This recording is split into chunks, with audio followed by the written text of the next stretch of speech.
We always say like TikTok is a search engine, especially for Gen Z and for Gen Alpha even more so. What is the biggest generation difference that you can see from a marketing perspective? For Gen Z, I mean, everyone's always saying like they have a short attention span. I don't think that's true. Like they're very capable of focusing. They have something that we call the 7-second filter. Their brains are really quick to decide whether something's of relevance to them. You left a big company, you started your own business. Is that something that you always wanted to lean towards, or is it just a sort of where you found yourself at that point in time? I never saw myself working in advertising for fast fashion. If there's somebody listening to the podcast now who is looking to start a business or has started a business, are there any things that you would say in order to find what your ideal client looks like? Analysis of like existing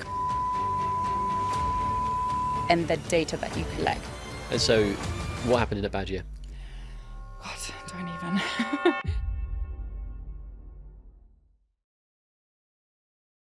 Xenia, welcome to the Ambitious Minds podcast. Hi, well, thank you for having me here. To kick us off, maybe you could give us a bit of background on you, maybe where you grew up and what led you to London and starting your own business. Yeah, absolutely. I'm originally from Germany, born and kind of raised in Berlin, but we moved to the countryside, when I was quite young. So I had kind of like the best of both worlds, coming to the city, visiting family whenever I wanted, but grew up in the country, which was really nice.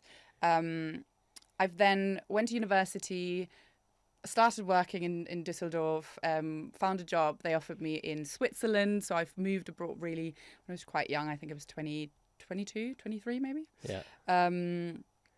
And I was there for 2 years, and then they offered me a job in London, and it just made sense. It was really a career move. This is the same company asked you to move to London? Yeah, exactly. So started working for them in Düsseldorf, then moved to Switzerland, and then they moved me to London. And that was a business school.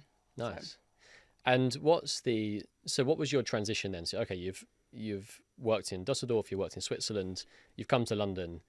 Were you just working for a company for a few years? Like what was the next step? Yeah, that's exactly it. Honestly, I didn't really have a plan in place. It just felt like one of those opportunities that you had to take. And I was with that move to London, I got a promotion straight away. And like I was at that point, I was 24. Had a really impressive title, I guess. What was it? It was Global Acquisition Manager. Oh, so I was leading the lead generation and acquisition kind of like team within the business school. So we were in charge of, driving student leads essentially from all over the world. Okay. And worked really closely with Google, worked really closely with Meta and LinkedIn. So, made really good contacts, which was perfect. And I've been doing that for 4.5 years. And I remember then I had a really great conversation with my manager back then. He was reporting into the vice president of marketing. Or actually, I think he was VP of BI or something like that. And we're still friends. He's a great guy in his 50s or early 50s. And I said to him, I was like, Jeff, what are the chances that I'll like take your job, right? Like, I'm already reporting into the VP. Like, what is the next step?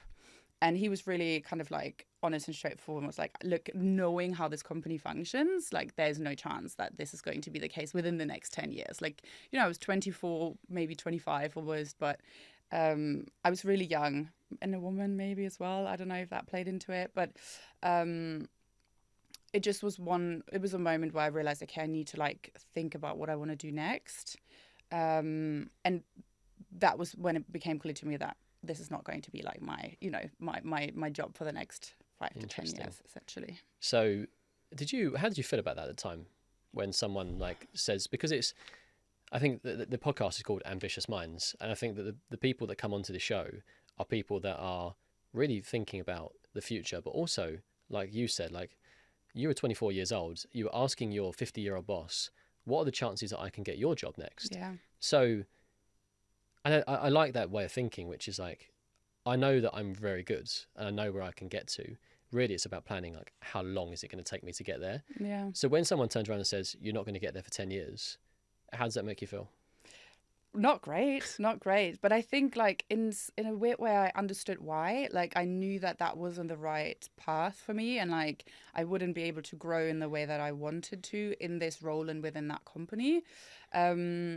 And so it was fine. I think it was just like, sometimes you're forced to make a decision. Sometimes you're just forced to like move on and just do something else. I guess I was lucky in the sense that I had these great connections and like close relationships with the team at Meta and Google and LinkedIn. So I actually did get offered a job from LinkedIn and Meta when I ended up resigning. Problem was that they changed the location to, I think Meta wanted me to move to Paris and LinkedIn wanted me to move to Dublin, and I was just not ready. Like I had, I felt like I wasn't done with London. So I ended up, rejecting both offers, and then I found myself with no job because I had already resigned. And I think that was like probably this, like that was very much the stepping stone to like, then saying, okay, I'm going to set up my own thing. And is it at that point that you set up your own business? Yeah. Well, the problem really was I had to resign before I interviewed with Meta and LinkedIn because they were our partner, and so there was so I had to hand in my resignation beforehand, and then obviously when I ended up declining the job offers, I was like, damn it, what am I going to do now? Like, can't go back. It's quite a hard thing to turn down job offers from LinkedIn and Meta. Yeah, it was, but I also like, because I've traveled to Dublin frequently for like meetings and whatnot, I just knew that wasn't the right place for me. I just didn't feel like. I don't think it felt like it could be home. And Paris, same thing. So yeah, it was tough, but at the same time, because I've worked so closely with them, I kind of knew how they operated, and that they work with agencies, right? Like it's just another way of like working closely with them, like if you were an agency. So I knew that there was another opportunity, and kind of I had, again, like such a good network at that point. So it just made sense, really. Just made sense. So you've built up a really good network within only a few years, really, of working. Yeah, absolutely. I think like I got really lucky in the sense that I worked for a business school that was owned by one of the largest education providers in the world, with I think over 500 offices globally, like massive corporation. And so I had a really good network within the education sector, and that really was what allowed me to set up the first agency. Because people that left that company moved on to other education companies, and all of a sudden you've got like, almost like a pipeline that you weren't aware of. And yeah, that's how we got our first clients and like signed the first few deals. And I kind of started really as a consultant more, and then very quickly realized there's such a demand for what we do because it's so niche, that I was able to hire and grow the team over time. But so I'm going to jump forward a couple of steps here, but because I know that you went niche, but then you've also started another business as well. Is that more general, like a bit broader? Yeah. So the first agency, as you said, like very much education focused, frankly, really high education focused. So it's a lot of international student recruitment marketing that we do. And really it was the reason we decided to expand or branch out was market conditions, like with a change in government and like a lot of the immigration policies changing, universities were facing a decline in international students coming to the UK, budgets cut, first people to go are agencies, right? So it was just like, it was a really like it was a tough couple of years for us. So we had to figure out how we can get into other sectors. And it wouldn't have worked under that brand just because it is like the entire brand is around education marketing. So we decided to set up a separate agency.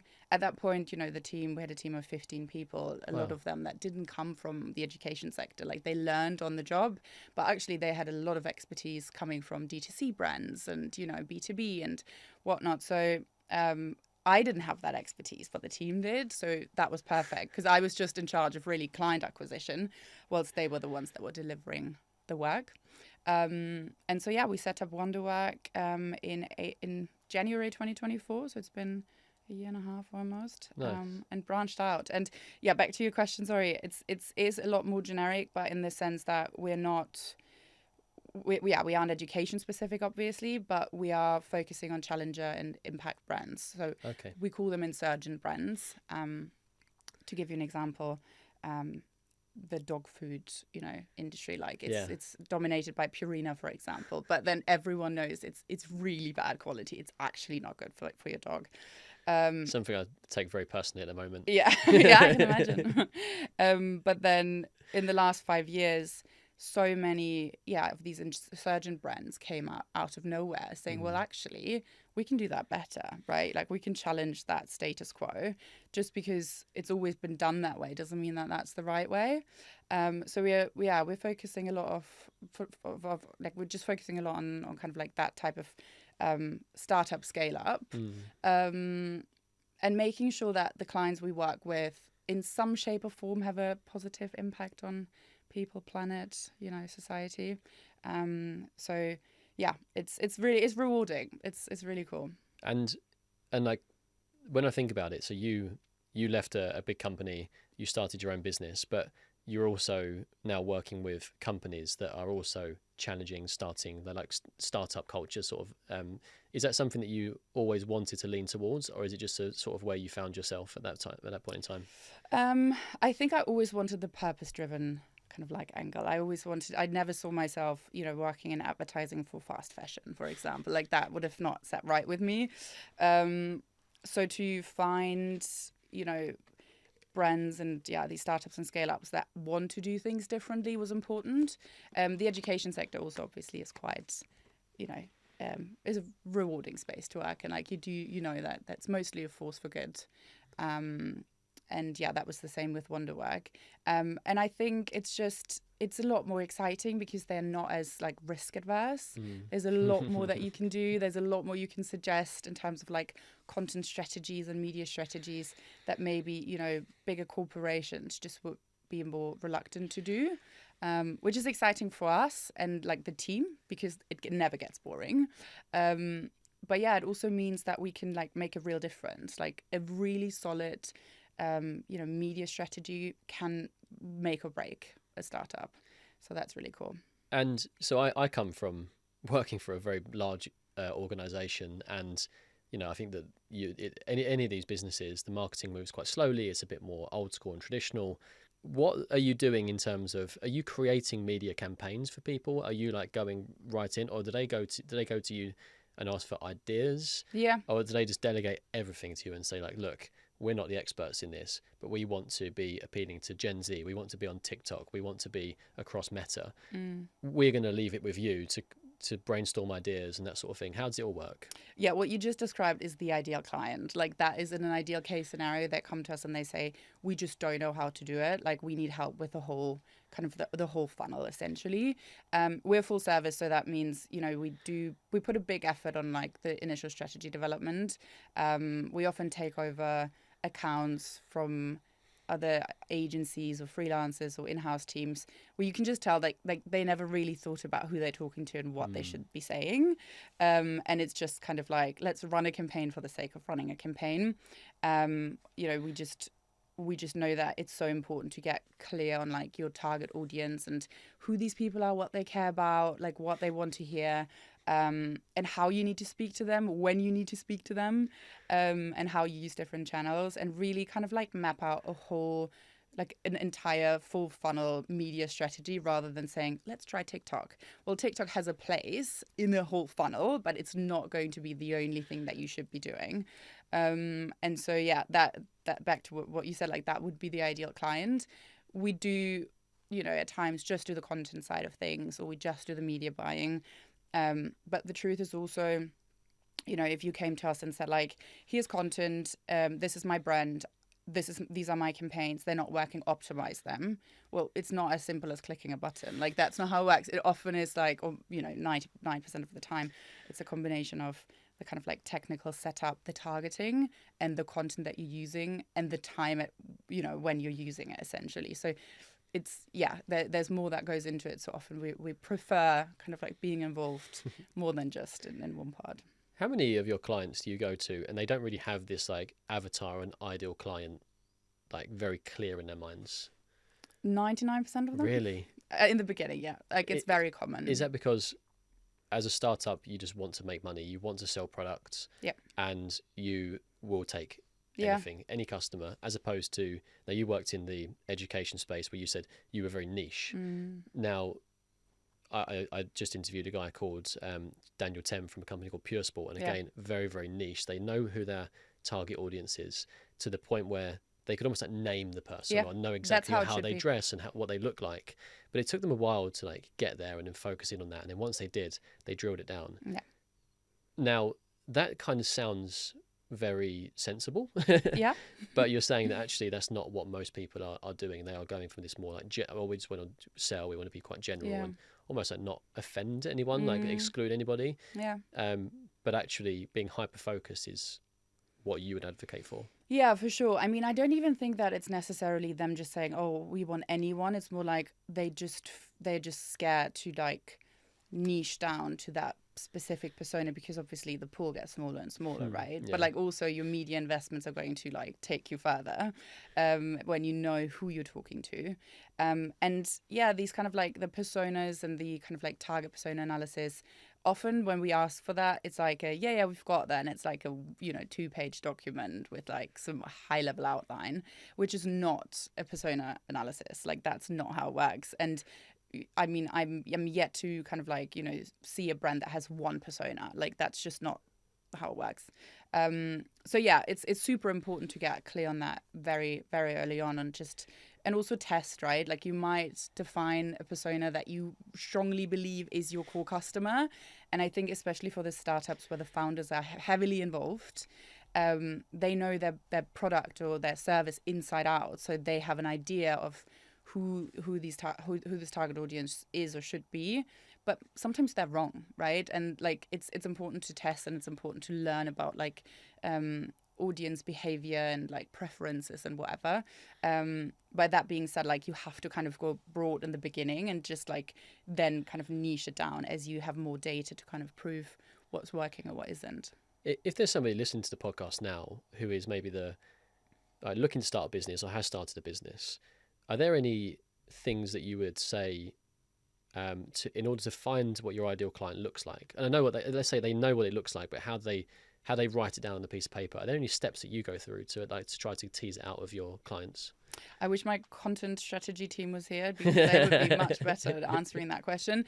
But like it has to be a mix between analysis of like existing kind of like insights that are publicly available, if you want so, and the data that you collect. Because if we do, or whenever we do market research, there's so much out there, and we're just trying to make it digestible and kind of like make it easier to understand also for the startup or the brand and their team. But then at the same time, there's a lot of data that they are collecting that they're probably not even aware of, that needs to be like really analyzed in depth and kind of like mapped together with that market research. Because more often than not, the sweet spot is somewhere in the middle. It's not just your data, your website data or your customer data, because who knows who else is out there if you've only tried one thing. But it's also 99% of the time, it's not just the market research that can inform a target persona or target audience. So yeah, I'd say like get really clear on that. I mean, look, there's so much AI tools out there that can help with that these days. If you find the right kind of like research in the first place, if you get clear on your competitors, and you know who you're kind of like challenging, I guess, that is a really great starting point. And then from a kind of like campaign strategy point of view, we'd always say, define maybe 5 to 10 personas, set them up as individual campaigns with different, attributes and filters and whatever, and then play out the same type of content to all of them and see what happens. And that data will tell you so much, right? So you can straight away say, okay, these 5 actually aren't, right. Or maybe you say, well, we still believe they are right. Maybe this wasn't the right approach from a content point of view. So now let's, split this out even further and say for these 5, it worked quite well. So we can test and learn a bit more. And for these other 5, we still genuinely believe there's a demand for product. Let's test another approach. Let's test another message, tone of voice or whatever it might be. And what about platform as well?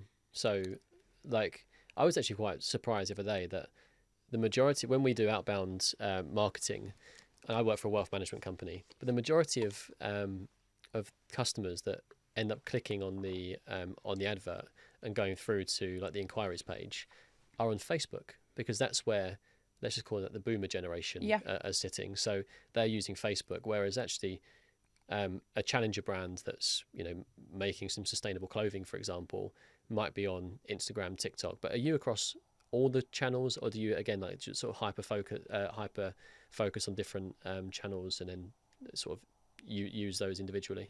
No, we definitely like cover all of them. But yeah, as you said, like there's a time and a place for all of these channels. Like they shouldn't be used at the same time for the same purpose. Like as you said, Facebook, yeah, you know, a lot of the parent marketing campaigns we run on Facebook 'cause Okay. it just works. That's where they're still, you know, moving and like commenting and engaging. Whilst obviously, you know, like a challenger brand, a sustainable fashion startup is going to be more successful on TikTok. But then also like TikTok has its place. Like you're not meant to sell there in the sense that, or in the way that you might do on Instagram. Like you have to be authentic and like you have to be entertaining because you have to look at it from like in what mindset is a user in when they're using that platform. When I go on TikTok, I just want to like switch off for a couple of minutes and watch some funny videos. And every now and then like I see, you know, an interesting sponsored ad and I'm like, well, actually this is cool. But more often than not, these ads are not like a sales pitch, right? They're kind of like a bit more subtle, you know, they're reviews and testimonials, that people talking about brands. Obviously, these days, I think we all realize quicker when something's just a marketing strategy rather than an authentic review, which makes it sometimes a bit difficult because you want to stand out from like, you know, in the crowd. But at the same time, these are really, really important. And then we have LinkedIn, where obviously like our professional audiences, are engaging a lot more. But then you don't even have to think about, you know, advertising a face cream on LinkedIn, right? Like it just doesn't work.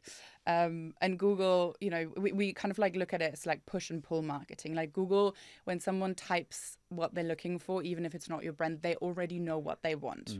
So they've gone through that entire kind of like consideration phase. They're now looking for a specific product. They might be open to different brands, but they have an idea of what they want. So that audience is kind of like further bottom of funnel, right? They're very close to like, there's a much higher purchase intent essentially.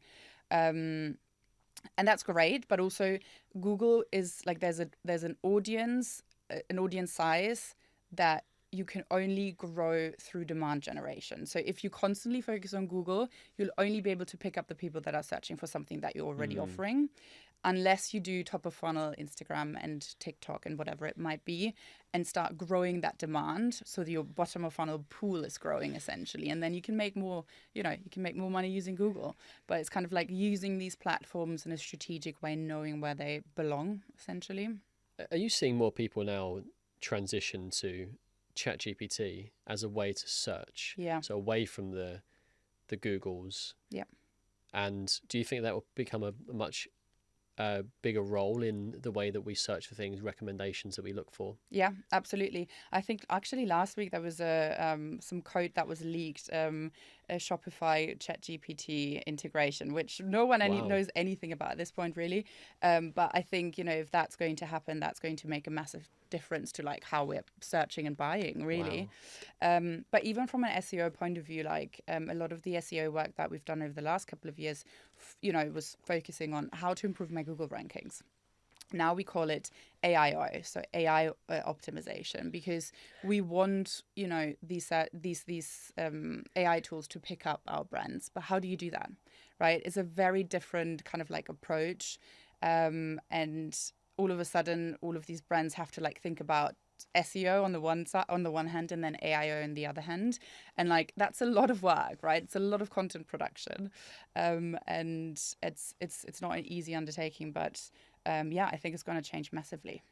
That's interesting because all AI is doing, like ChatGPT, for example, is just searching the web for results that are like what you are searching for. Yeah. And hopefully the most relevant. So when you say AIO, which is the first time I've heard this term, but are you optimizing for how do we make sure that like ChatGPT, when it's searching the internet, is finding my Yeah. page. Exactly, yeah. And basically, it's not really searching the internet in that sense. It's being fed with information. So sometimes when you say, find me that most recent article from the Times, if it hasn't been fed that article yet, it can't find it, course, right? So, and then also there's a different algorithm that kind of like decides what's being used for the answer within ChatGPT. So customer testimonials, for example, are incredibly important, Okay. which obviously they are for Google as well. But there's a much bigger focus when it comes to AIO, and things like backlinks and like high domain authority, like these types of things. Like obviously we know that is relevant for SEO as well. But if you want to be showing up in ChatGPT, then that's something to put a much bigger focus on. Wow. I mean, this is game changing, isn't Yeah. it? Like, and also it completely transforms the industry that you've worked in for how many years now? I mean, the last 10 years probably. The last 10 years you've been sort of, and iterations, because obviously TikTok wasn't around then as well. So like but they're all off the same sort of fundamentals. All of a sudden something comes along which might completely transform the way that people are searching, or the way that the search results are being delivered to people. Absolutely. And like we always say, like TikTok is a search engine, right? Yeah. Especially for Gen Z and for Gen Alpha even more so. But like it's not just an entertaining platform with some funny videos. It's like how that generation searches for information, for reviews, for from an education marketing point of view, they want to see what the campus looks like. They want to see what student life's like. So if universities don't have student ambassadors that post that content, they are really falling behind. And so, that is absolutely is a search engine. And yeah, definitely, like it's going to change again and again and again. Like that, TikTok isn't the one that's going to stay around and dominating this forever. I'm pretty sure there's something else that will be coming up at some point. But it's important to, I guess, evolve with those platforms and make sure that you know how to use them in the right way. And understand like the generational differences. I think that's the toughest part at times. What is the biggest generation difference that you can see from a marketing perspective? For Gen Z, I mean, everyone's always saying like they have a short attention span, right? Like they can't focus, whatever. I don't think that's true. Like they're very capable of focusing. They have something that we call the 7-second filter. Essentially, their brains are really quick to decide whether something's of relevance to them, right? And the reason being, it's a survival mechanism. Like if you think back 20 years, we weren't bombarded with that much content. We didn't have to filter out the entire, like every second of every day. We just like saw what was in front of us, and then we were like, let me investigate further. Is this interesting?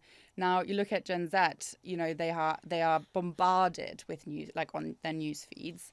They're using so many different tools and platforms. So their brains had to develop that kind of like, I guess, capacity and way of filtering out. So what that really means is when you target Gen Z, you have to front load your marketing. It's not like the millennials that were like, okay, cool, like, that sounds interesting, let me find out more. Gen Z is like, tell me within the first 7 seconds if I want this and why I should, and then I might consider this, right? So like it's changing the kind of like funnel that we think, or the way that we think of the funnel quite a bit, because usually we talk about like, awareness, consideration, conversion, whilst now it's like in order to even get to consideration, like that awareness phase needs to be so front loaded with like all of your USPs that you even get them to consideration. And that's like, it's a big shift in the way that we do produce content these days, I think. Can you give me an example of a campaign that you've seen recently that does have like that front-loaded message? Putting me on the spot here. Can't really think of one, to be completely honest. I think like front-loading doesn't necessarily have to mean, throwing out like your price point or why you're better than your competitor or whatever. It just means like, especially for Gen Z, I think it means like creating a feeling and a community and a lifestyle like image, if you want so brands like going back to Pure Sport, what they're doing really well is getting people, like creating a desire to be part of something. it's not actually about the product in the first place. Like the entire marketing is about getting people together, like especially in London, you know, where it's hard to make friends and like, you know, do something outside of going to the pub, and like people want that. So they created their you know, run clubs, and like, you know, I've actually, you know, been doing we've been we swam in the Serpentine like once a week every morning, like, you know, that type of thing. And it was a community before it was anything else. And then they used their members, if you want, so the people that were part of that community, as marketing. So brilliant, right? And that started selling their products, really. So I think front loading in that sense can mean so many different things, but it means like you need to get someone's attention through something that matters to them, and you need to figure out what that is. And that goes back to the target persona definitions, right? Like, what do they care about? And not in terms of like your product, what do they care about in life? Like, what's important to them? Like, what makes them tick, and, you know, what makes them feel something, and how can your brand help them do that? And this goes back to, I think, what a lot of companies are now doing, and it's all about searching for authenticity. So you said that particularly in the university space, they will go onto TikTok and say, like, what does the campus look like? Well, what they're looking is that somewhere that I can go? Like, how, like, they're looking just for that authenticity, that they're looking for something that resonates with them. Yeah, exactly. And this is just becoming, I feel like this word is being thrown around quite a lot at the moment, this word authentic. But even to the point where people are doing like a day in the life, or like vlogs are becoming more popular now for the favorite creators and these sorts of things, because people want to see like, who are you when you're not on camera, or who are you when you're not like just the pure sport brand or whatever it'll be. Like, who are you behind the scenes? And that's all thing why podcasting has also now become really important for people, because they can now start to see the CEOs of these businesses. And like, there's some crazy statistics, like Elon Musk's following online is so much bigger than Tesla, and the like Lionel Messi, for example, is bigger than the football clubs that he's played for, and all these different things where people are now buying into like the individuals because they resonate on a more personal level. Yeah, absolutely. And it's always about people, right? Like, we buy from people, and like even in the B2B space, like you're still talking to a mum, or you're still talking to like a granddad, like, you know, like there's still people. Businesses don't buy from businesses. Like, there's still two people involved that make a deal. And yeah, I think that's sometimes kind of like, there's not a big enough focus on that and that authenticity. But I think also, like, recently, like, I don't know if you're on TikTok, if you've noticed that, but TikTok changed their algorithm quite a bit, in the sense that they are playing out more videos of people that have no following, no, you know, engagement, and they're just like mixing up a little bit, because there is that demand for authenticity. We'll see how that changes, because I think there's kind of like, I think they have seen quite a decline in engagement now that there's so many videos of like people that really frankly don't know what they're doing on TikTok, or they don't really understand what type of content they should create. But it is a sign that there is a demand for more authentic content and less polished branded content for brands, for universities, for anyone, and people just want to engage with something that feels like, oh, that could be me. Like, or that could be my best friend. And I think there's a big shift coming. And I saw this when I was growing the podcast to begin with. YouTube actually did this as well. So YouTube will try to sort of give airtime to new creators.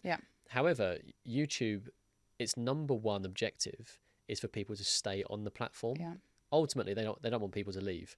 Hence why you finish a video, comes up for you, and it gives you a bunch of different videos and thumbnails you might like, that's curated for you based on your previous search history, watch history. So all they want you to do is stay on there, because all they're doing is selling ads. So the longer you're on there, the more ad spend that people will spend. But so there has to be like this fine balance there. It'll be interesting to see what does happen with TikTok in the future, because if they've noticed that engagement has dropped, well, that's not sustainable for their business model. Very so true. Then they have to then go back to what is sort of like, in inverted commas, working. It's like, I think it's also a test, like it's a trial and error approach, right? And I think that's great that they're doing that, because, like, you know, if they must have come to the conclusion that something needs to change in the first place, and that was probably like that demand for more authentic content. But I mean, we're seeing the same thing with TikTok. Like TikTok Shop is just another way to keep users on the platform, right? And like, if you think of, platforms like Chinese platform WeChat, for example, it's not a social media. Like, you can pay your rent on there. Like, it's literally your entire life is on WeChat. Like, you can do university applications on WeChat. And I think, whilst maybe not to that extent, that's what we're kind of seeing with TikTok. Like, what else can we bring onto this platform that allows users to stay on here and not having to go to a website and buy on a website. And there are massive opportunities for brands, I think. But it also means they need to adjust and they need to really understand, okay, now that everyone's doing that, what do I need to do to just kind of keep my rank, essentially, especially within my competitor list. So it's going to be interesting to see what that's going to look like in a couple of years. Yeah, I think that WhatsApp or Meta will be in a good place to capitalize on this, because already you have people on Facebook and Instagram, but then WhatsApp is the most used messaging service in the entire world. I'm not too sure how many billions of users it's got, but it will be a high number. And now in some developing countries, you can get your boarding pass on there, for example. You can apply for or I've got one of the podcast guests that came on has got a company that he built on WhatsApp, but it's got all of your employee information built into it. So he's working with deskless workers. He's South African. So people that are on working in mines, or not behind the desk, and you don't get your pay slip sent to you, but they receive their pay slip on there. They receive their leave requests on there, and they can do all this stuff inside WhatsApp. Yeah. And now, for example, only a couple of weeks ago, I got the WhatsApp chat, the AI chat, and that's now built into it as well. So I feel like there might be a time in the future where people don't need to leave WhatsApp, because you might be able to do your shopping on there. Instagram ads are already so good. I'm amazed. Every time I get targeted with something, I did not know I wanted that. But now I'm going to spend £50 on it. And it's built into Shopify. It's frictionless. It just happens within 2 minutes. So I see an advert. Well, then does that start being rolled out into WhatsApp? I mean, and you use WeChat as the example. That was probably where it started as a chat platform. Now you can do your banking on there. You can pay for stuff on there. It's got all of your personal history and data on there. Yeah, exactly. It's an ecosystem, right? That's what it is, really. It's just a lot of different things that are important to people on a daily basis in one place. And it goes back to convenience. We all want convenience, right? So the more these platforms manage, or the closer they manage to get to that point, the better for them, I think. But also they need to be, I guess, careful in the sense that we might not be at that point where we, as in Europe, for example, is ready for something like WeChat. I think we'd still be a bit that feels a bit weird. I mean, I'm German. I know what Germans are like. They don't want to give away their data. They don't want to sign up to anything ideally, but they still want all the convenience. So figuring out what that would look like in the long run is going to be interesting. But do you click on that button that says accept all cookies? Oh, I always decline. Oh, do you? Oh, interesting. I always, but then I'm sometimes I do feel bad because I work in advertising. I'm let them have it. Let them have it. I click accept all because I don't know what. My concern is if I click on decline, am I going to be able to get onto the next part of the page, or is it going to stop me from going? You are. It's just basically third-party cookies that you're no, I don't want that, because you don't necessarily know which other platforms or which other tools these brands are using that also place a cookie or pixel on that website. So it's not just that brand that has your, not details, but understands how you're browsing or what you're interested in, but it might be a DSP, a third-party platform, or it might be, some other tracking tool. I mean, I'm doing it, I think, because I'm German. It's just in my core, but I don't think it's a problem. I think I've always said, if tracking and these kind of the pixels and the cookies mean what I get served is more relevant to me, I'm all up for it. Yeah. Obviously, with that, you rely on brands knowing what they're who they target and who they should target to promote their products. But yeah, generally speaking, great. Like, have my details, know who I am, so that whatever I get served is actually relevant to me. And yeah, I'll probably buy, I'm looking forward to the time when uh, Instagram starts telling me around Julia's birthday, what is it that she's looking at? What is it that she wants? Yeah, I mean, that's got to be coming somewhere down the line. That would be genius. So that would take like all men's problems would be solved by this point. Right. Like, I know what my wife wants and I know what she's thinking. So happy life. Yeah, that would be great. How much? What are the having grown up in Germany and now living in London? What are like the key differences that you observe? Like where? This is a hard question for you to answer. I want to say where do you prefer, because you're German, so I'm guessing you're very patriotic and love Germany. But I don't think I am actually. I mean, I've been here for such a long time now. This definitely feels more like home. Really? At this point. I think I also always knew that I wasn't going to live in Germany forever, to be completely honest. Look, I mean, my family's from Berlin, and Berlin's a great place, but where I grew up is definitely more of a suburban, small town vibe. People are a lot more, I guess, like they stick to what they know. They're not very open-minded. And yeah, Germans can be funny, So I don't know, like I love London for many reasons. But I think the open-mindedness and like the friendliness, and I know that people from the north will be like, wait, what are you talking about? But well, you've never been to a small town in Germany, let me tell you that much. Yeah, I love that, and I think that's the biggest difference. Like there's the opportunities here are pretty much endless, right? Yeah. What were your ambitions growing up? That's a good question. Honestly, I don't it feels wrong to say I didn't have any, but to be completely honest, I come from a very humble background. I'm, not a lot of people in my family members went to university, and I don't live abroad and like started their own business. And I think when I was young, like it was more about kind of like getting by, and like, I've kind of like raised my brother in a way, like, but always really like been responsible for him. And I had a conversation recently with a friend, which was quite interesting. I was saying like, I don't think that when I was like 10, I knew that there was a world out there, like you kind of like you live in your bubble, and I'm like, I didn't know like Nepal was a thing, right? Like I had no idea. And so it definitely wasn't, start a business and like travel the world, because I just didn't know that was an option that was available to me. But I've always been I've always been an overachiever. Like whatever I do like, 200%, sometimes to my own detriment. But I always knew, I don't know how to say that without, I obviously don't mean that to come to sound arrogant or anything, but I always knew I wouldn't live an ordinary life. Like I always knew like I would do something bigger. Were you ever frustrated when you were growing up, or like when you entered the workplace, for example, and you're like, I know I want to get to X, but I kind of feel like there are traditions or like, I don't know, like barriers in the way?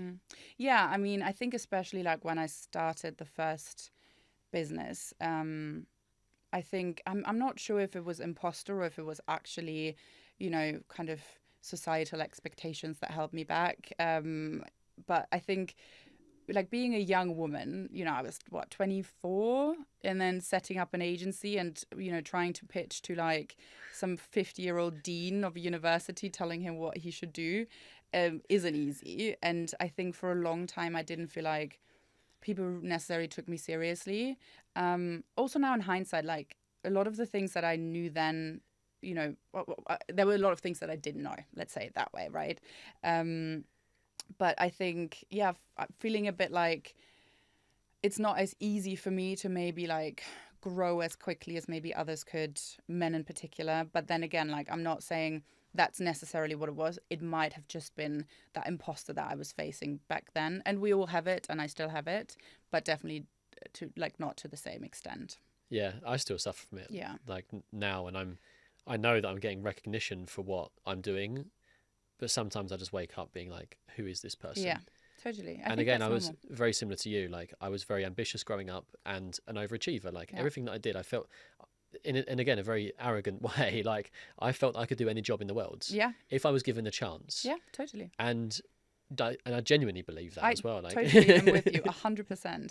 I had that conversation with a member of my team the other day, where I said, like, you know, we had a meeting with our web developer and like we basically asked them to show us around our CMS and just like some basic things so the team could upload blogs and whatever, and we didn't need a developer to do that. And I could see in their faces, they were like, oh God, this is like so much and so complex. I haven't seen that interface before. I'm like, well, you know, if Joseph can do it, you can do it, right? Like, yeah, you can probably not code a website as of like right now, but why would you not be able to learn that? Like, obviously you can. Like, there's that in my brain, I think, you know, it's similar to yours, but like, obviously I could be anything. Like, if I wanted to, if that was like my main focus, and I'd say, okay, I'm, you know, not doing the agency anymore. Like, I'll become something else. Obviously, I could. No question. Do you think that holds back progression in a way? Because what you end up doing is you go, oh, I can do that. So instead of delegating it to somebody else, you try and do it yourself. Yeah. You end up getting bogged down with all these different things that you didn't really want to do at the start of that day, but now you're doing it and you're like, because you don't really have, I don't want to use the word confidence, but sometimes you're like, I just, it's easier if I just do this myself. Totally. Get on with it. Whereas actually, what I think I've realised as I've got older, I'm still not very good at it, but delegation is like a superpower. Totally. And I feel like I end up making less progress because I'd end up doing all of these things instead of letting somebody else do it. But do you feel the same way? 100%. Yeah. I think it's a mix of like, not necessarily always being great at delegating, and then also curiosity. Like, sometimes I'm like, I kind of want to do that myself because I want to learn. Like, I do want to understand it, and like, sometimes, you know, especially like we work with, like, we use so many tools and like have so many subscriptions, and for me it's almost like important to vet that first and then say, yep, cool, this is great, you guys can use it now, and like, you know, train them up to like know how to use it. But yeah, it definitely like stops me from, you know, focusing on working on the business sometimes because I work in the business. And that holds back growth 100%. Yeah. How do you balance that then as a business owner? I need to, like, I've really tried my best to like do time blocking and like literally just say, okay, there's these 4 hours of today I will focus on, you know, XYZ. We usually try and do our internal team meetings in the morning, so that's kind of like out of the way. But then sometimes, you know, I block the mornings because I know I'm the most kind of like productive then, and, you know, all the admin stuff and, you know, accounting and tax and whatnot is not something that you want to do at 6 p.m. in the evening. So yeah, just trying to like plan ahead as much as I can. I'm lucky in the sense that I'm quite organized and very structured. But yeah, you fall into that trap of like, oh, let me have a quick look at this. You know, I'm trying to stay out of like client work as much as I can and trust the team that they know what they're doing. But I also know I've got a really high standard. Like, I want things to be done in an exceptional way. I think that can be quite painful for my team at times. But, you know, I don't want us to be just another outsourced media agency. Like, you know, I know that when we do things right, like, we can make a real impact. And yes, that might mean, you know, it's a bit more work and it's a bit more complex at times. But it also means we keep clients for longer. They're happy, you know, we like retention rates are high. And so it's important, I think. But yeah, finding that balance is tough at times. And I think you need to allow yourself that kind of like learn and explore time. And then okay, now I need to like get down to business. And that's what you said about time blocking. So you've obviously, you said you're a very organized person, so you've created that structure. Where did you get that idea from? Do you listen to podcasts? Do you read books? Do you just listen to other people? I know I've seen on your LinkedIn that you're also mentoring other people as well. So like, where do you get your information from? Is it all just experience, you iterate and try stuff? Yeah. I mean, I think it's a mix of all of those. I think I've always been quite structured in that sense. Like, I've always, you know, I've been quite good at like planning ahead. And I like to know what's coming and I like to know what I have to do. but also, yeah, definitely listen to other people. Like, I love Grace Beverly and like her podcasts. And she's obviously one of her brands, the Productivity Method, I think is brilliant. And I've learned loads from her, and like, trialing out different things. I think not everything works for everyone. And I've got ADHD, so there's a lot of things that I had to try. And I know now how I work best. Like, I know that I need to have like, I listen to white noise, or like, I've got my like written notes and I've got my Asana project plan, but like I need to have both, and I need to have that stimulation between like these different tools. And yeah, that works well. And I'm also really clear with, my team and saying, don't talk to me for an hour, please let me just get this done. And they understand, and they rely on me doing my work, right? So the more they rope me into like client work, like the less more clients I can bring in, and the less we grow, really. So it's kind of like finding that balance. Are you diagnosed ADHD? Yeah. When did you find out? I think I always kind of knew.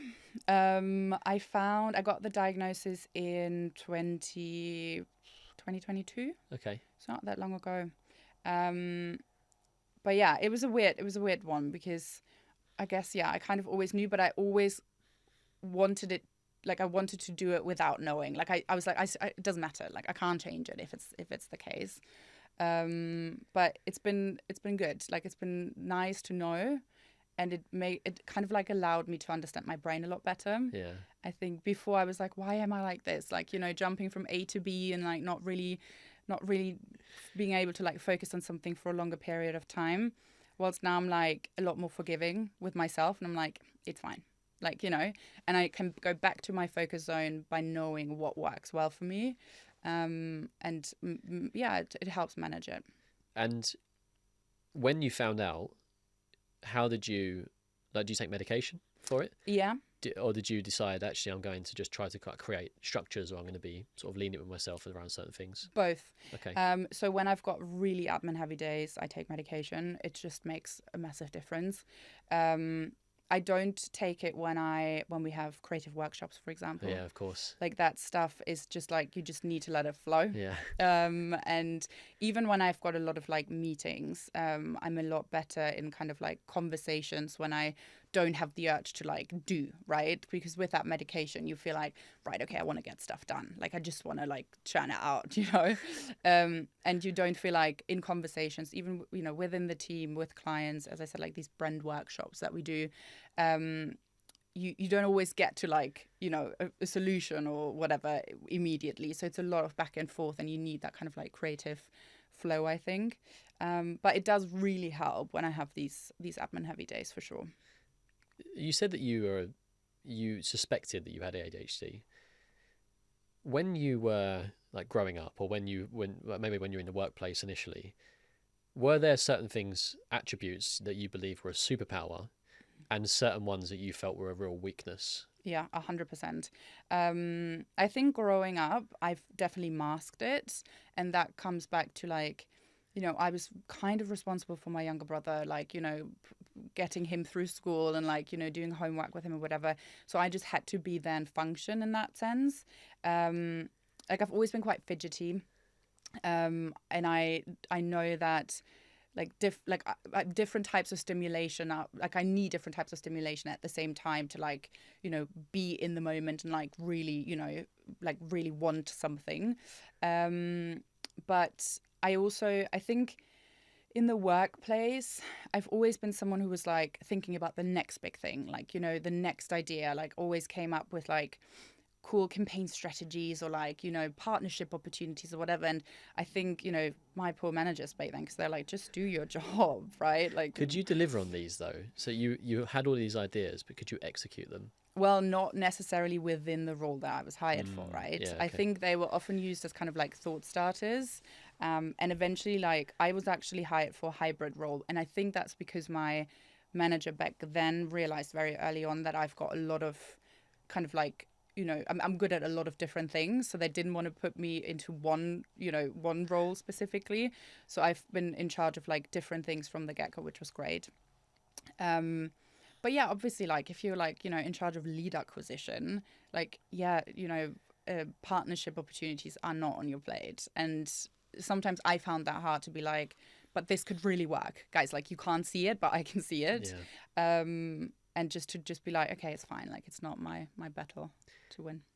I suspect that I have ADHD, and it would explain a lot. Yeah. In my life, and I've researched the symptoms and the, you know, the positive characteristics and negative ones. But actually, what you say there in terms of being able to like see, sort of like see into the future, like you can see a few steps ahead. Yeah. Is something that's very common, a very high characteristic in Yeah. people with ADHD, and other people can't necessarily see it. Yeah. And it's fucking frustrating. It's so Like, frustrating. You're like, almost like you've got to trust me on this one. Yeah, Or like, yeah. we need to do this because this is going to lead to X. Totally. Or this is going to happen. Yeah, And totally. no one else is like, everyone's like, no, you're crazy. Or like, Yeah, yeah, don't, like, don't give me more work to do. Yeah, It's like, yeah. come But on. you're also like, as you said, like, you're alone with this, right? And then so also the outcome is then on you.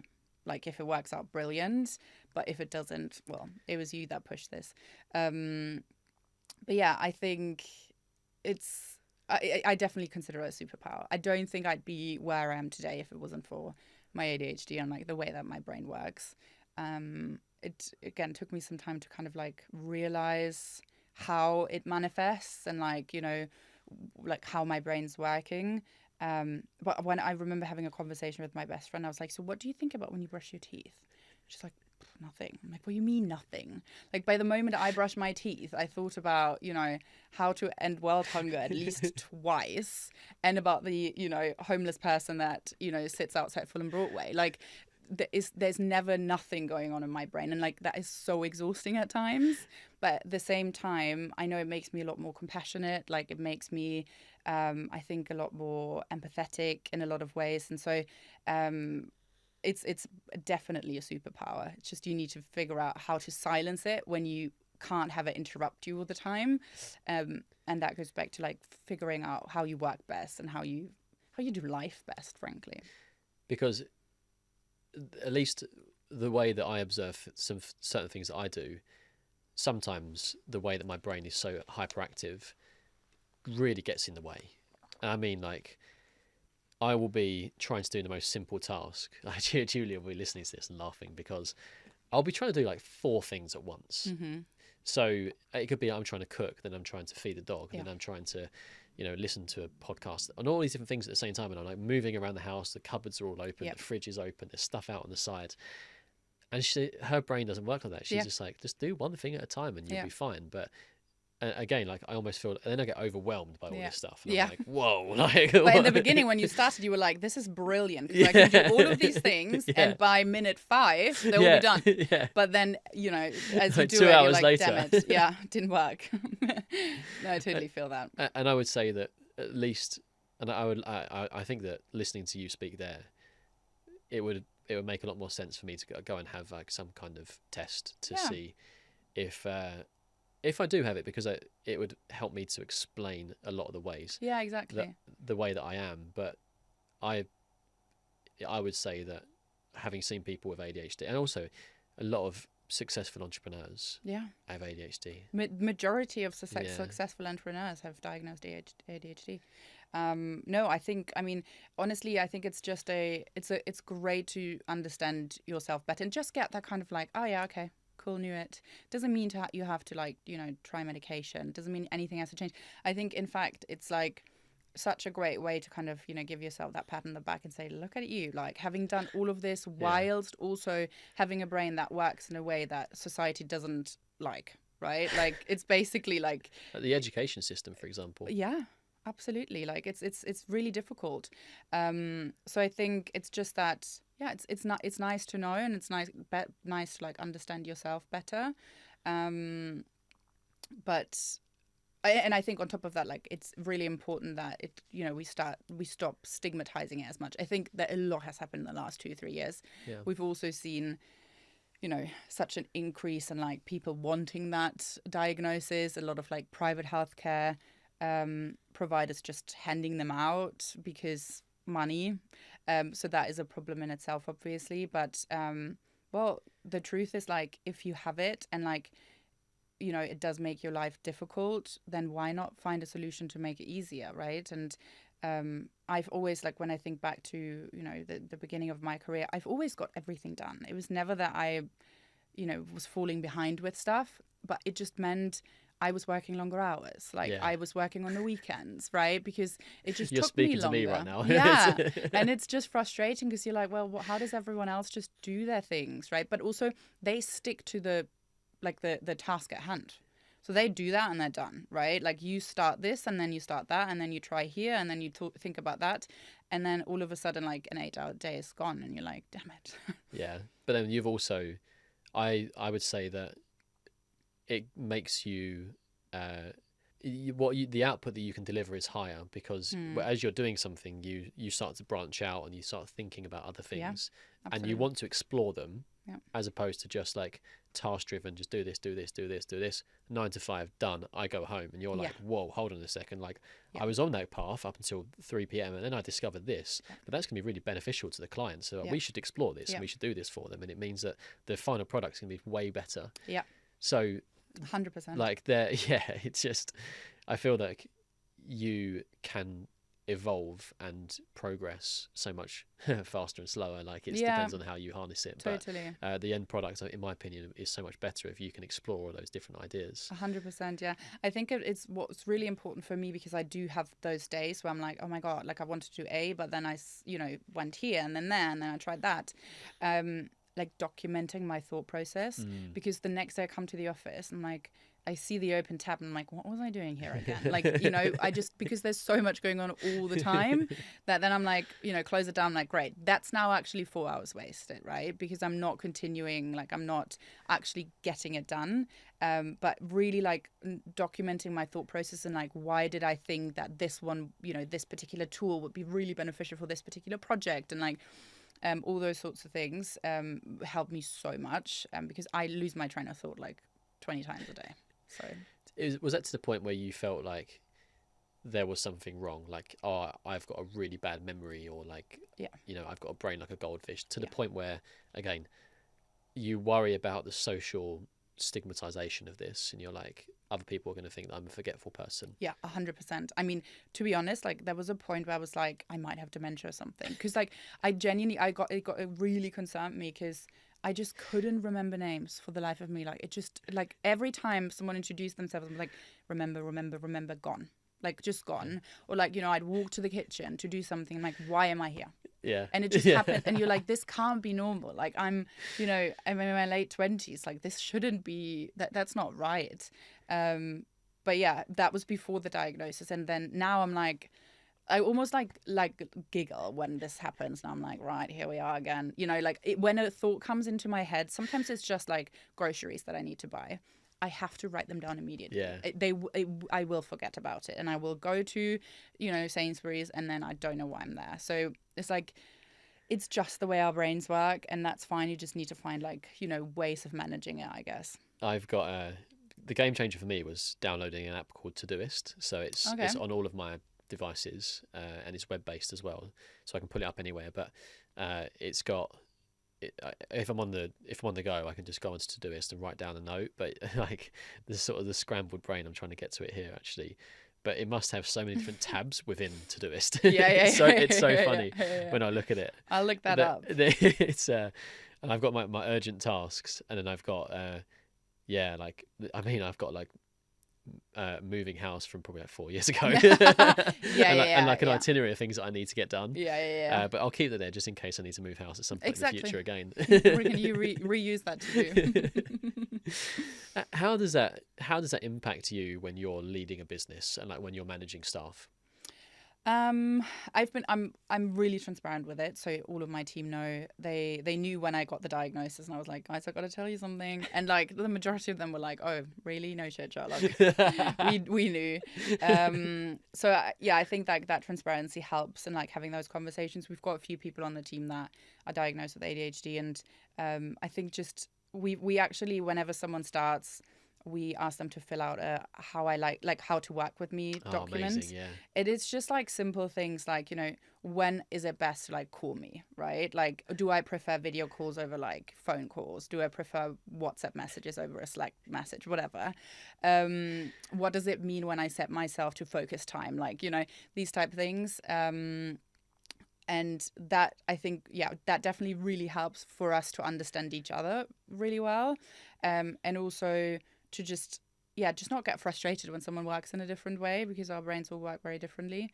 For me, I think I need to just constantly remind myself we can't do everything at the same time. I know that because I'm that overachiever, I get stuff done a lot quicker, a lot more efficient, but it's because a lot of these ideas have been in my brain for a long time, and now I'm just executing. Whilst I present the team with something, and they're like, oh God, here we go, another thing. For them, it can be, I think, really overwhelming. So I'm just making sure that I prioritize. As I said, like, I take notes about everything. I've got an entire notes section just, for tools or software or subscriptions or whatever it might be, platforms that I want to test and trial. And I just, assign like a priority level, and it's like, this is something that you can do in your free time and like check out, or this is something that could be business critical, and make sure that I communicate that very clearly with the team. But yeah, I think it can be challenging for them, like, working with someone or reporting into someone who's like full of ideas all the time and wants things like done ASAP, because in my brain we can do them now, right? Like right now we can do them, and they're like, no. Like, I've got a million other things that I have to do. So it can be really challenging for them, I think. But your brain's like, I'm doing the cooking, but I also now want to do that at the yeah same time. exactly. At the same time, I'm setting up an Etsy store, and it's like, what are you doing? But yeah, it's fine. Like, it's just, I think, making sure that everyone is aware, and finding the best way to work with each other. How many members of staff do you have? Well, we had a really bad year last year, like really bad, and had to let a few people go. We've just rehired 2. We've got another 2 that will be starting next month, and then we're back to 15. And so, what happened in a bad year? God, don't even. I know, as I said before, like in the education sector, a lot happened. I made the mistake that I tried to focus on changing something I can't change, and that was market conditions. Like, I tried to push harder to get clients in that education space, do more speaking engagements, more conferences, more lead acquisition campaigns and whatnot. But it just wasn't, it was out of my control, and I should have kind of like pulled the plug sooner and said, like, this is just what it is right now. We're letting it go for the time being. We'll see what happens in 6 months' time. And focus on, the agency, which we've done in the end, but like, I think probably 3 to 6 months too late. And yeah, we've just lost a lot of like revenue opportunities, a lot of like, renewals that didn't come through that we kind of budgeted with. And yeah, I think, this on the education side? Yeah. Still, yeah. Yeah, Okay. that was all education. And yeah, we've since really shifted our focus. The team is like, there's an overlap between both agencies. Not all of them are working on kind of like both accounts on both sides. But yeah, really shifting our focus, because actually what has been growing a lot is that challenger space, that impact space, especially in the UK and the US. Well, in the US, we shall see now what's going to happen. But yeah, it was a really tough year. We've lost a lot of money, and we're kind of like back to starting from scratch, in the sense that, all of the savings that we had, the retained earnings that we brought forward, year over year, have been eaten up by making sure we keep the agency running. But this year started really strong, so it's been really, really good. So fingers crossed. But this is a side of business that, particularly on like podcasts or on LinkedIn and those sorts of things, that you don't see. Yeah. When it's like, this is really hard, and I went from having a successful business to then, I lost revenue opportunities, and it was hard. We had to let people go. Yeah.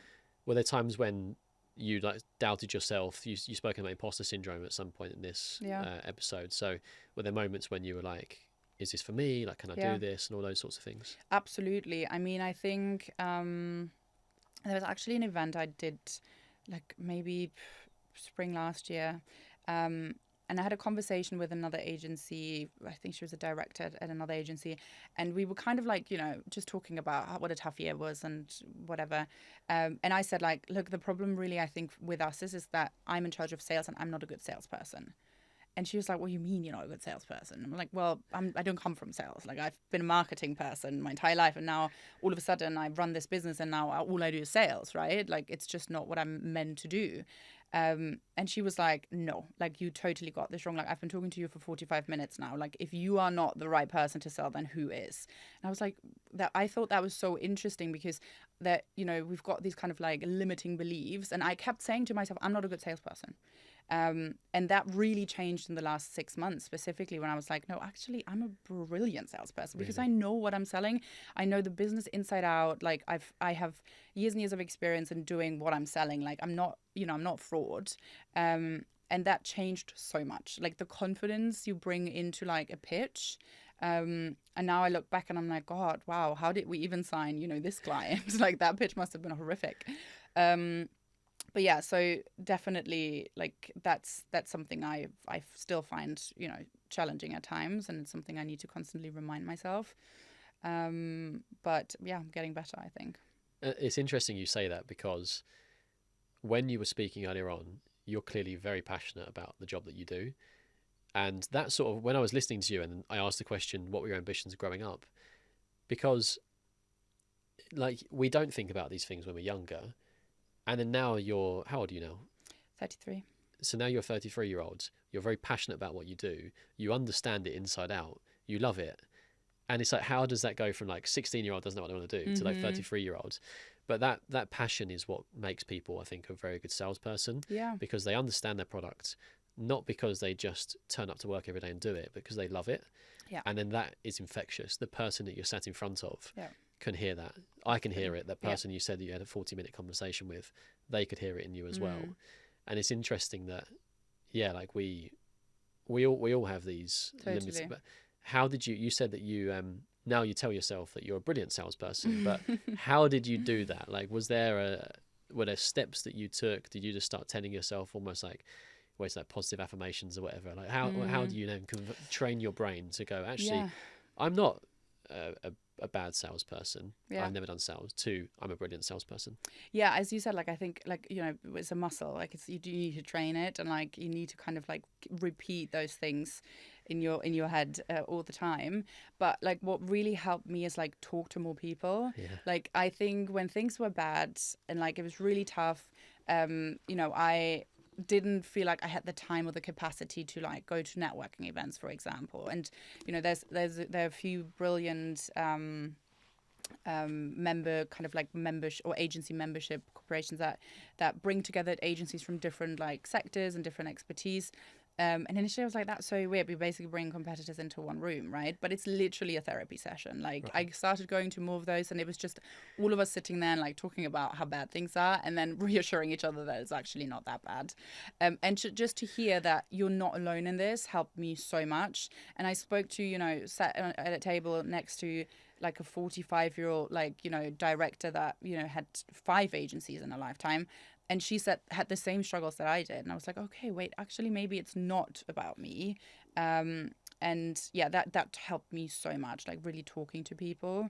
And I think, like just before pitches or like, proposals, just getting like having that time to like sit down and like take a breather and like just remind yourself, like, I'm not a salesperson in the sense, like, I will not sell something that isn't right?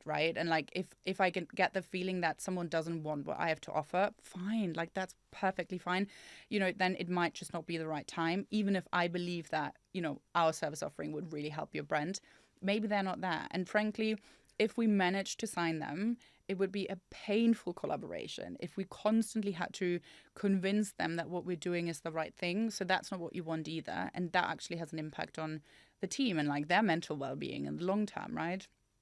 So in that sense, like, I'm not a salesperson, but I think, I guess, like, coming in with more confidence, but also more like, what will happen will happen. Like, letting go of that like urge to control everything and predict everything really helped. I got really good advice from someone once, and that's been a couple of years ago actually, but I never really thought about this. As a business coach, and he sat in one of our pitches because I was like, I don't know what I'm doing wrong. Like maybe you can find out. And afterwards he called me and he was like, you're bringing your CFO. That's the problem. I was like, what do you mean? I don't have a CFO. And he's like, well, yeah, but it feels like that person sits there and it's very obvious that you want that money and you need that deal. I'm like, okay, interesting. And like, he was right. That was a time where, we really relied on like specific deals to come through. And the more desperate you get, like the other person can tell, obviously, you end up giving discounts you shouldn't give. Like, you're agreeing to things that you maybe wouldn't agree to usually. And so that really stuck with me. So now when I go into pitches, I'm like, I know I'm well prepared. I know what we offer. They've told us what their problem is. We're giving them a solution or like a solution approach. If that isn't what they want, then that's fine. Like they will move on and either they find another solution or they come back when they realize actually that's exactly what we needed.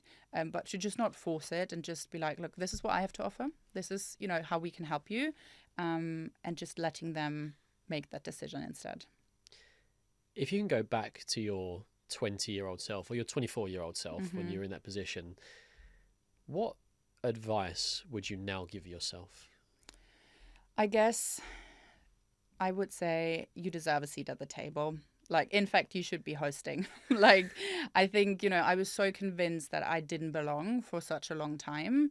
And, maybe now in hindsight, I think maybe the sector I chose to start wasn't ideal because there were a lot of barriers and there was a lot that kind of like that I had to fight that maybe I wouldn't have had to fight if I would have started focusing on a different sector, but it just made sense, obviously. But yeah, I would probably say like you totally deserve a seat at that table, and like I now know what we offer and what we bring to the table, and like I think back then I wasn't as confident in my abilities, and the team was smaller. Like, could we do this? We haven't really done this before. Are we kind of like sugarcoating things? Are we making things look nicer than they are or better than they are? And like I'm like, no, we don't. Like the data speaks for itself. Like our kind of like expertise and like the clients and brands we've worked with, they preach our name out there. So it's certainly that. And I think the other thing, I would never start another business on my own. I would always find a co-founder. Really? Yeah. Like I think I was so young and like so oblivious to like what actually goes into running a business. Like I was like, oh, brilliant. Like, I can charge, for 10 hours a week and charge as much as I've like made full time, working 40 hours a week. But obviously as you grow and scale, like that's brilliant when you're a consultant working with 2 clients, right? Perfect. But as you grow and the team grows and like tax liabilities and forecasting and, the entire kind of like sales process and like client acquisition, there's so much that came with it that I had no idea about. And I didn't have the network that I probably needed. And that was talking to other business owners. Because if I had that, I think I would have realized much quicker what was important. And it's lonely at the top, right? It's really like you can't share a lot of these things, and you don't want to create like unsettling feelings within the team. You don't want to talk too much about like the financial situation, whilst also being transparent, and like finding that balance can be really hard. And I don't have a lot of friends that started businesses, so even when they've been great and like asking questions and wanting to support and help, but they can't, and like I can't blame them for it. Like it's something that I don't even know the answer to. How could they? So yeah, wouldn't do it on my own again. And that second person can share the load in terms of last year when it was a difficult year. There are 2 of you dealing with the pressure. Exactly. There are 2 of you can share it. I have another question as well, because you mentioned this quite early on, and you said that you weren't sure as you were a female if that was a barrier. If there was a young female listening to it now, what advice would you give to that person? I would say it feels like the world's changed quite a bit over the last few years, and that opened a lot of doors for us as women. But as hard as it is, work on like silencing that imposter. Like it's the confidence sells, but also like remind yourself of like who you are and why you're doing what you're doing, because there's a reason, right? We don't just wake up and like start a business randomly without having the expertise or the knowledge or like the passion, right? That just doesn't happen. So remind yourself of why you're doing what you're doing and why you want to do this, and focus on it, and bring that energy to pitches, to meetings, whatever it is, because it makes a massive difference. There's statistics that show that female-led businesses outperform male-led businesses too. Yeah, I mean significantly, right? And then you look at like the percentage or the amount of female-led businesses that get funding, and you're like, that makes no bloody sense. Like, explain it to me.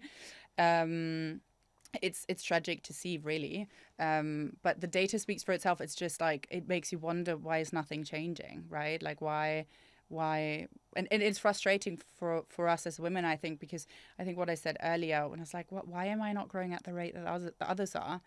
And I remember like, meeting someone at an event really early on, and we kind of set up our agency at the same time. And within 3 years, he had like 30 people and was like, agency of the year. And I was like, what? How? And he wasn't older than me. He didn't have more experience than me. Like, it just didn't add up. And obviously you start questioning, well, am I not doing it right? Like, what am I not getting? I think I've taken a different approach to growing the agency, in the sense that I always said, like, I don't care about like scaling, within a few years and doubling revenue every year. Like, I'd rather grow slowly and sustainably, hiring the right people, and working with the right type of clients and brands. So that was a decision I made. So first of all, don't compare yourself. Like, if you make those decisions, like, there's a reason why you're not seeing that same growth. But yeah, obviously it can be frustrating when you see how male-led businesses just fly at times. I've also found this is a really interesting, only anecdotal evidence I'm using here, but I reach out to a lot of females to come on the podcast, and I don't get a response. Oh, really? And I reach out to men on LinkedIn, it's almost exactly the same message, and they respond. Even people that are like, running very large businesses now, and I dropped them a message. Like, one guy said, here's my marketing team's email address, can you email them, and that he's coming on next week. Yeah, amazing. And I'm like, I had no right to get him on, but he said yes, and I message women and I get no response. It's quite frustrating for me, because I want the podcast to be as diverse as possible. And I wonder if there is almost like an element which is men just like talking about themselves. Love that. I love it. Yeah, and like it's the question, like, what do I have to like, what can I tell you that you don't already know? I've when I've done my first podcast, like, that was years ago now, but I remember feeling like that. I'm like, God, like, I was so nervous, and it's like, what am I going to talk about? Like, what do I know? But yeah, I think that's probably the issue, right? It's kind of like the men feel a lot more confident in their abilities, which is great in many ways, because that obviously gets them further, maybe quicker. But it's sad that that's kind of like at the expense of women at times, because they just feel like they're not really seen or heard in the same space as much. Yeah, well, I'm grateful for you coming on here, and also, like, when you say, oh, what will I speak about? We've had quite a varied conversation, which I've really enjoyed, and we've gone from the business side of things into the psychological elements of it, which I love. Like, and like, my brain works in this way, which is sort of like, I messaged you beforehand saying that the conversation will flow naturally. Yeah. There is a sort of a theme that I want to stick to, but this has been really nice. Thank you. No, I really enjoyed it. It was great to chat. Final question before we do finish up. And I want to ask this like every time I do this now, but what does ambition mean to you? Ambition, I think ambition and resilience go together really, really closely, I think. I think ambition is like a personal definition more often than not. As I just said, like, I never had I never had an interest in running a 300 people team and scaling this agency. So I think you need to define that for yourself.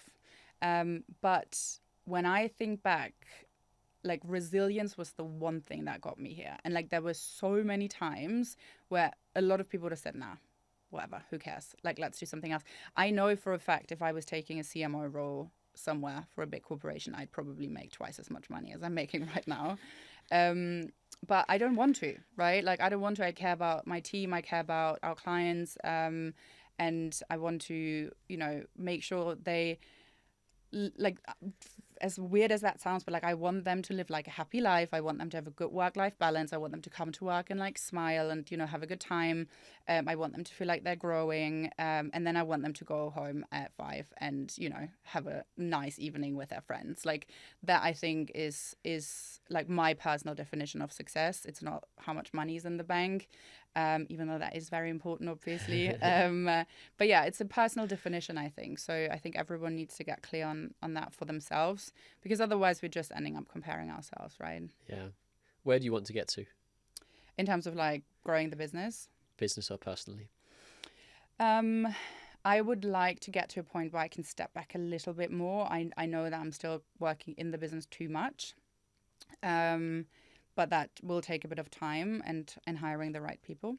And that being said, personally, like I haven't taken a day off last year because it was such a horrible year. And like, you know, I just felt like I wasn't allowed to. Now I'm like, that was silly. I should have. But yeah, just taking a bit more time to myself, making sure like I, you know, get on, you know, go on these trips away and like, yeah, don't feel like I need to work on the weekends or whatever. And just finding a bit more of a balance would be nice. And I'm pretty sure I'll start another business at some point. Really? Yeah, I think it's going to be a product-based business. Interesting. Because now I've done service twice, which is great. Well, you know how to sell it now as well. That's literally it. I've been thinking about acquiring brands in the past, to be completely honest, because if you've got marketing is key to growth. We've got an entire growth marketing agency to like scale a business. So yeah. So would you buy a business or would you start a business? I have seen a few that I was really interested in, to be completely honest. And I know that they were all businesses where I know that they aren't run by people that necessarily, you know, are doing what they should or could. So that's a massive opportunity, I think, you know, just buying something that already exists, that has a great brand, that, you know, has an amazing product, and then just scaling it.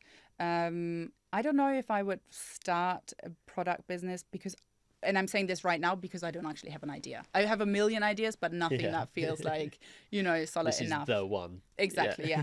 But that being said, you know, we might talk in 6 months' time and like everything has changed. So I don't know. Have you heard of Cody Sanchez? No. You should check her out. She's doing a lot of podcasts at the moment, but she is a lady who is advocating for buying boomer businesses and then going in there and transforming them, and also like adding like a millennial bit of energy to it. So improved marketing, better website, all these sorts of things, but really good existing businesses that can be 2, 3, 4 times better by having some new passion, modern technology into the business, integrating tech into the business. Yeah, okay, brave. Cody Sanchez, I'd really recommend that you check her out. She's American, but I think her philosophy applies to businesses all over the world. Yeah, absolutely. We'll definitely have a look. Well, I've really, really enjoyed this. So thank you so much for taking the time to come on. We've gone on for quite a while, I think, as well, which is a really nice conversation. Time. Exactly. Yeah. I could have spoken for longer, but the booking's only until now, so we've got to finish up. Yeah. No, thank you so much for having me. Really enjoyed it. Yeah, me too. Thanks. Thank you very much.